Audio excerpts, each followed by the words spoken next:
नमस्कार, आपके साथ मैं हूं समीर अब्बास। टीवी9 डिजिटल में आपका स्वागत है। हमारे साथ डिफेंस एक्सपर्ट डीके पांडे साहब भी इस वक्त मौजूद हैं, एविएशन के भी एक्सपर्ट हैं।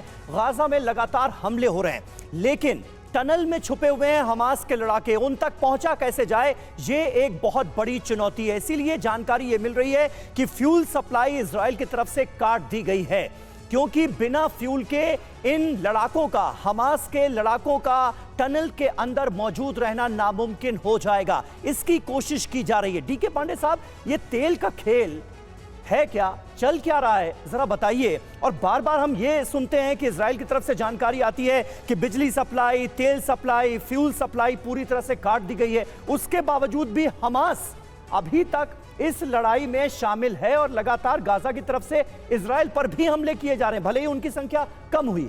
देखिए, पूरा विश्व जो है कि हर मानव इमोशंस का जो है इमोशंस के बहुत जो है प्रभावित होता है जी। और इस समय इस युद्ध में एक हथियार जो यूज किया जा रहा है वो है मानवीय आधार का, कि आज ह्यूमैनिटेरियन ग्राउंड पर जो है शिकायत की जा रही है कि इजराइल ने जो है मानवीय हमला किया। हालांकि वो 7 तारीख से क्या हुआ हम सबको पता है जी। महत्वपूर्ण बात यह है जो तेल का शोर हो रहा है, इस तेल के खेल में जो तालमेल है वो बड़ा खतरनाक है। अब छोटी सी बात, जो हम जानते हैं कि जो टनल्स हैं, 3 फिगर बहुत आ रहे हैं कि 300-400 है या 1000 है या 1500 किलोमीटर है।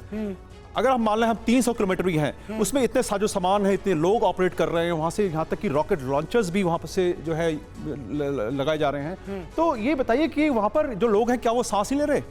तो आखिर वो सांस कैसे ले रहे हैं? क्योंकि वेंटिलेशन के लिए बहुत जरूरी है, क्योंकि छोटा सा अगर आप देखिए, छोटा सा कमरे में अगर रहें थोड़ी देर तो उसमें आपको सांस में जी घुटने लगता है, तो उसके लिए वेंटिलेशन की जरूरत है। इतने सैकड़ों किलोमीटर इस टनल में निश्चित रूप से आवश्यकता है। तो तेल की बहुत अहमियत है। इतने दिन से, आज हम तीसरे हफ्ते में दाखिल होने जा रहे हैं, 20 दिन हो गए, 21वां दिन हो जाए कल।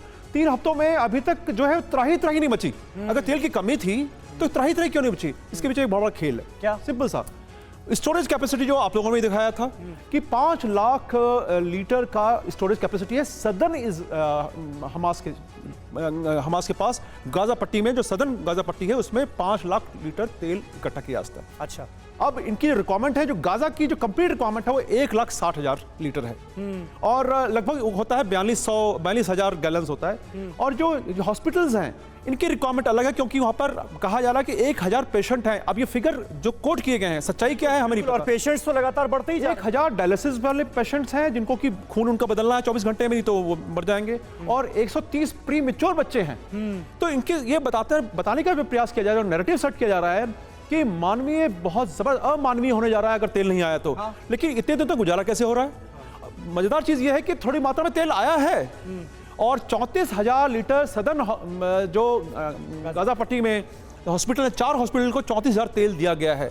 यूनाइटेड नेशंस की जो टीम है, UNRWA, United Nations relief and works agency, ये कह रही है कि ये तेल जो है लगभग 24 घंटे चल पाएगा। निश्चित रूप से नैरेटिव जो बना रहा है ये है, लेकिन उनको हमास को जो रिक्वायरमेंट है वो उनकी पूरी हो रही, कैसे पूरी हो रही, ये बहुत जबरदस्त जांच का विषय है। और ये अगर तेल बंद हो जाएगा हमास का, निश्चित रूप से हमले बंद हो जाएंगे। ग्राउंड ऑपरेशंस के पहले एक छोटा सा मैं एक और इनपुट डाल दूं। ठीक है सर, अगर ये हमारे पास इतना ही था। ये तेल का खेल जो है ये समझना बहुत ज्यादा जरूरी है, क्योंकि जो नैरेटिव बनाने की कोशिश की जा रही है वो भी अपने आप में कई सवाल खड़े कर रहा है। बहुत बहुत शुक्रिया डीके पांडे साहब हमसे बातचीत करने के लिए और ये तेल का खेल हमें समझाने के लिए। इजराइल के पास ऐसी टेक्नोलॉजी है कि उसे पता लग जाए कि कितनी टनल्स मौजूद हैं और कहां पर किस टनल में हमास के लड़ाके छिपे हो सकते हैं और कहां पर आम नागरिक हैं। इसकी जानकारी लगाने के बाद ही जो ग्राउंड ऑपरेशन है उसे वहां पर आगे बढ़ाया जाएगा। बहुत बहुत शुक्रिया आपका।